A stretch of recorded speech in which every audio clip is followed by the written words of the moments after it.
మీరు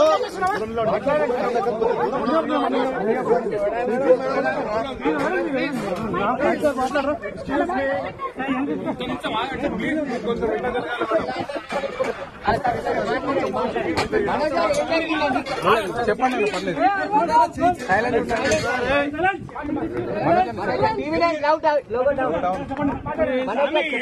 చెప్పండి లేదు పర్లేదు చెప్పండి మనకు ప్లీజ్ కొంచెం సైలెంట్. నేను ఆస్తి కోసం డబ్బు కోసమో ఈ పోరాటం చేయట్లేదు. ఎందుకంటే ఈ పోరాటం కూడా కాదు, అన్న లోగల్ డౌన్ చేయాలి.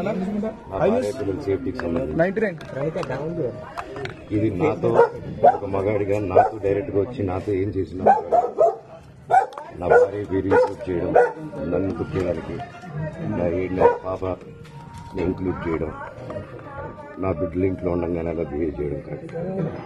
ఈరోజు పోలీస్ దగ్గరికి నేను వెళ్ళి ప్రొటెక్షన్ అడిగాను. నేను మొన్న వచ్చి అడిగినప్పుడు ఇవన్నీ ఎవిడెన్స్ ఇస్తాను. ఎస్ఐ గారు ఇక్కడి నుంచి వచ్చి నేను ఇస్తాను సార్ చూపించాను. కౌన్సిలర్లు అందరూ అభిప్రాయం దాంకుంటారని చూపించాను. అది నేను చూసి ఓకే సార్ మీ ధైర్యం అనేది మేము ఎక్కడికి వెళ్ళట్లేదని చెప్పి మాట్లాడి పారిపోయారు.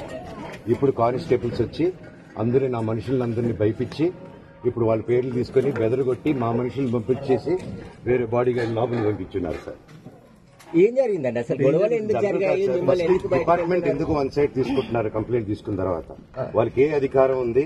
నా ప్రొటెక్ట్ చేసే మనుషుల్ని పంపించేదానికి అధికారం అవకాశం ఉందో వీళ్ళు ప్రపంచంలో అందరినీ కలుస్తాను సార్ బయలుదేరి.